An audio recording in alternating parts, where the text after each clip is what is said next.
Let us now talk about the various questions in the need analysis questionnaire. I will first of all start off with the most general questions that are applicable to all types of projects. Okay. Now the first question is that is is the layout available for any project? The most important thing is the layout of the room, layout of the complete complex, where you have to put the equipment. Second is that what is the kind of power that is available? Does the customer already have UPS power or there is raw power? Then what is the condition of the raw power? Is there too many electrical shortages? Does he have generator? What kind of power backup is required? Because UPS is required for proper running of most of the IT equipment. If there is no proper UPS, then the equipment will break down frequently and it will lead to customer problems and customer dissatisfaction. So we must take care and ask him about the UPS. In UPS also there are two types of UPS. One is the offline UPS and other is online UPS. Okay, so normally we only prefer the online UPS because in an online UPS, the UPS it does not interact with the line voltage. So even if the input power fluctuates or it is completely switched off, the UPS generates its power from the batteries. Okay, and so there is no fluctuation at all. The main power is used only to charge the batteries. Okay, unlike the online UPS, in an offline UPS, what happens is that if the power from mains is there, then the UPS gives the same power to the equipment. Okay, and also gives the voltage fluctuations that are coming from the raw power. Only if the raw power goes off, then the UPS switches to batteries. Okay, but for the sensitive equipment like servers, networking equipment, this is not good because we don't want any fluctuations going to the equipment. Okay, so online UPS should always be recommended. Offline UPS is normally for the very small requirements like one or two PCs or things like this. So you must be very careful to decide about the kind of power that is required at the site. Other question to ask is whether redundancy is required or not. For very critical applications, you may be required to give two UPS instead of one. Then what is the time when power is required? How much time backup is required? Also, we have an option of solar power. In many cases, where raw power is not coming for a long time, we can even provide solar power. Okay, so you can ask pre-sales about this in detail, but if required, solar power can also be provided. Then other very important question in most of the jobs is the civil work.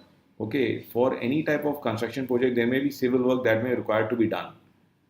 Then what kind of civil work may be required, like it's digging, trenching, or some kind of false flooring for the server room, and will we be required to do the same or whether the customer will arrange it on his own. Okay.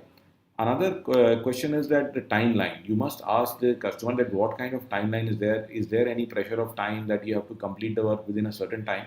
This is very important when planning the project because some solution may require more time to implement. There may be another solution which can be done in a shorter time.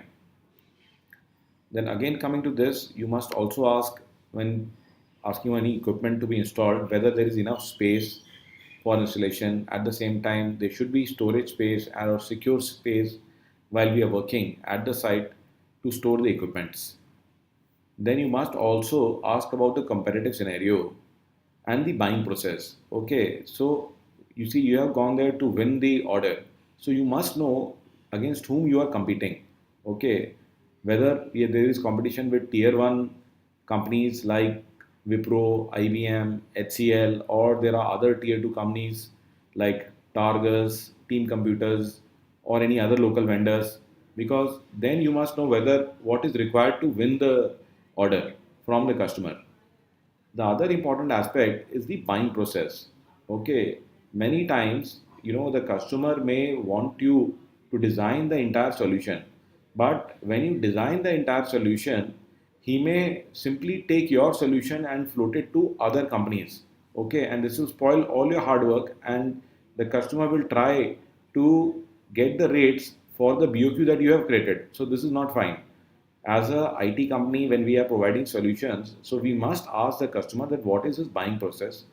Once we design the BOQ, then will he give us any special preference will he give us the first right of refusal if we are designing the BOQ? Okay, so it should not happen that we make the effort, we do the survey, we invest our time and effort, and the customer simply takes our solution and asks for rates from other companies. Okay, in such a scenario, we can ask the customer for design or consultancy charges.